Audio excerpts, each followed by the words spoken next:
لقيتي سلاحات ويكلا قونيدو ويكسوتين ماشي ليها سلاحات هي لقيتها هي حمراء عم ديجان كمان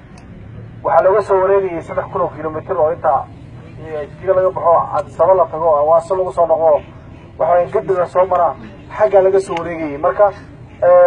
safar dadka ku ahaa 3 kilomitir oo hadda marka waxa weeyaan noqonaya hadii labada degmo laga eego 7 kilomitir noqonaya oo yani mudada la sameeyay waxay noqonaysaa mid wax ka taraysa isku xirka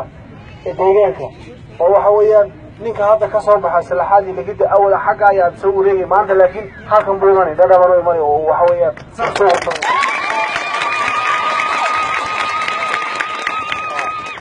kuma xidnayn oo iskuma xidnayn waxa weeyaan xagga aad soo ka wareegay xagga simay laakiin maanta wuxuu ku khasban yahay inuu wadada soo maro oo halkan waxa weeyaan soo maro ayuu ku khasban yahay